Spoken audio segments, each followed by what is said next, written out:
pada persoalan-persoalan yang mencuat, masalah Syiah, masalah Wahabi. Nah, anak-anak santri dikasih tahu bahwa Syiah ini letak kesesatannya di mana, Wahabi ini letak kesesatannya di mana. Bahkan yang jelas-jelas melanggar dalam persoalan keagamaan masih dilindungi.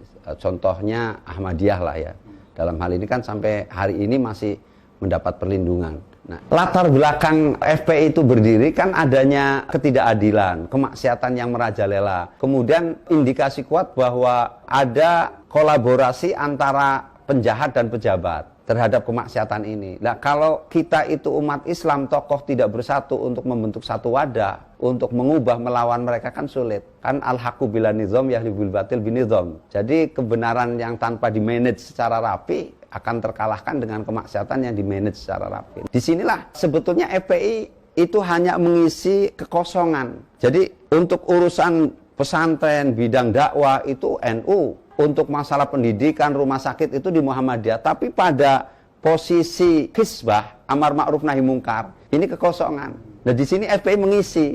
Cuma ada hal yang di luar perhitungan dari media, perhitungan dari tokoh-tokoh politik. FPI itu begitu lahir langsung lonjakannya tinggi betul, mendunia kan begitu.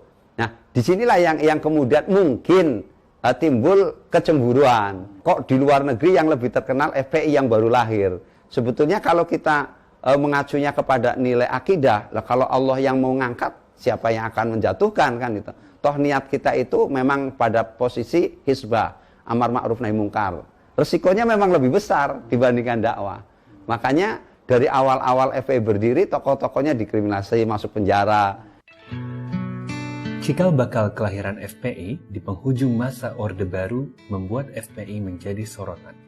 Bukan hanya di mata media nasional ataupun internasional, tapi juga menjadi kecemburuan di kalangan sesama ormas Islam di Indonesia. Jadi saya masih ingat betul ketika almarhum Al-Mahfurlah Kiai Haji Hashim. Ya, jadi ketika beberapa kali ketemu, Kiai Hashim Muzadi ini mengatakan sama kita, bahkan nggak sekali dua kali, termasuk ketika pertemuan bersama Habib Rizik.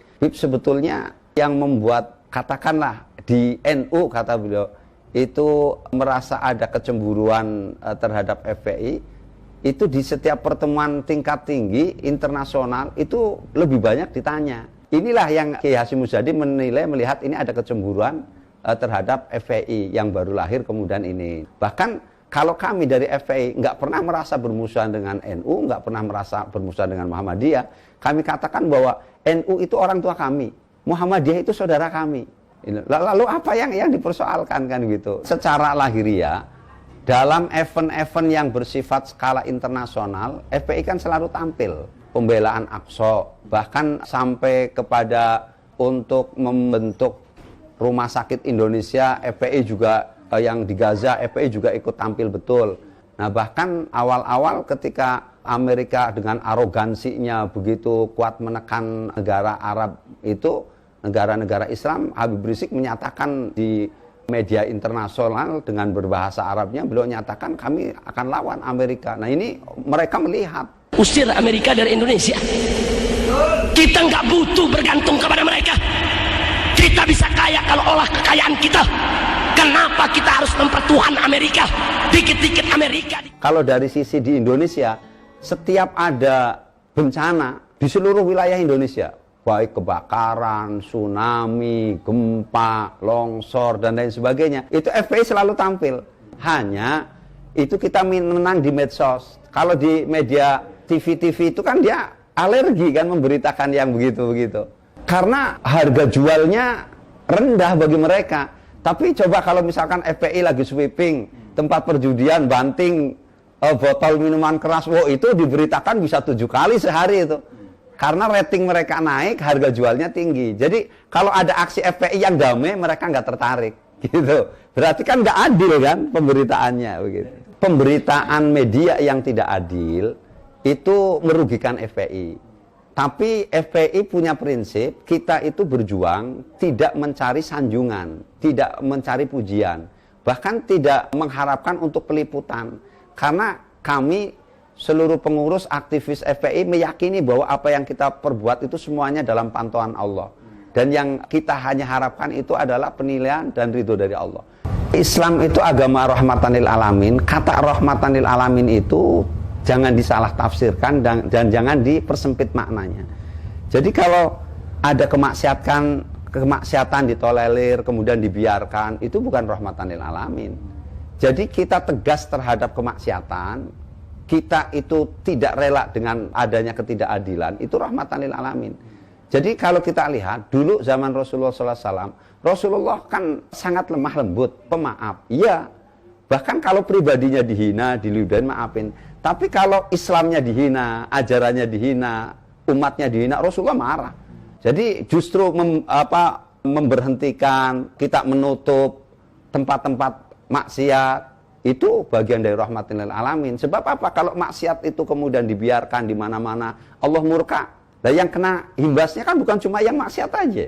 Yang nggak maksiat kena. Kalau Allah sudah kirimkan banjir, emang banjir yang kena yang maksiat aja. Semua. Sebetulnya terjadinya kriminalisasi terhadap aktivis ulama. Yang pertama karena ketidaktahuan mereka terhadap Islam. Yang kedua karena ketakutan. Terutama setelah peristiwa aksi 212. Begitu kekuatan umat Islam ternyata itu mampu menggoyahkan dunia. Dan kekuatan 212 ini bukan menjadi acungan jempol untuk Indonesia di seluruh dunia. Bahwa umat Islam Indonesia siapa bilang anti toleransi, siapa bilang jorok, siapa bilang tidak bisa diatur. Faktanya 7.500.000 lebih berkumpul, sampah tidak ada. Kemudian jangankan orang, rumput aja nggak diganggu. Kemudian siapa bilang anti toleransi, anti terhadap agama yang lain. Itu di katedral ada yang kebaktian, ada yang pernikahan dibantu. Nah, ini mereka akhirnya ketakutan sendiri. Jadi rezim ini semakin panik, semakin takut dengan diperlihatkannya oleh Allah bahwa umat Islam itu baik, bersatu, dan umat Islam itu ternyata taat komando ulama. Nah, inilah yang kemudian ketakutan terhadap Islam mereka akhirnya lebih muncul, sehingga dengan berbagai cara dia akan menutup. Kalau kenapa? Ya kalaupun dia Islam, karena Islamnya nggak kafah. Yang takut terhadap Islam kan sebetulnya bukan orang Islam. Kan itu aja. Kalau orang Islam takut sama Islam kan mustahil. Setan nggak takut sama setan kan. Sesama setan bersahabat kan begitu.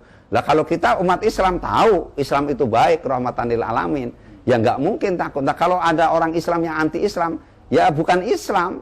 Islamnya nggak Islam kafah. Kalau bukan Islam, ya jawabannya munafik, fasik, kafir.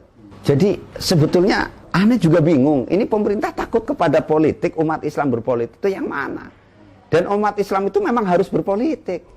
Kalau ada yang mengatakan umat Islam nggak boleh berpolitik, ini yang ngomong yang mau merebut politik. Dan sebab kalau semua umat Islam tidak berpolitik, politik dipegang sama orang non-Islam. Kalau orang Islam yang baik-baik nggak mau berpolitik, maka yang berpolitik orang-orang yang jahat. Lah kalau itu terjadi, maka di parlemen itu ya orang-orang yang jahat, yang non-muslim, yang kafir. Ini kan yang membentuk tatanan undang-undang. Makanya kita FPI berteriak bahwa umat Islam harus tahu tentang politik. Umat Islam harus berpolitik. Nah, siasah ini ajaran dalam Islam. Kalau ceramah di masjid tidak boleh dimasuki politik. Kalau maknanya di masjid nggak boleh kampanye PDI, nggak boleh kampanye Golkar, nggak boleh kampanye Nasdem, Ana setuju. Itu. Tapi kalau yang dimaksud di masjid tidak boleh berbicara bagaimana undang-undang ini dilahirkan, bagaimana menguasai DPR MPR supaya lahir pemimpin muslim sehingga undang-undangnya adalah undang-undang yang pro-Islam dan lain sebagainya, wah Ana nggak setuju.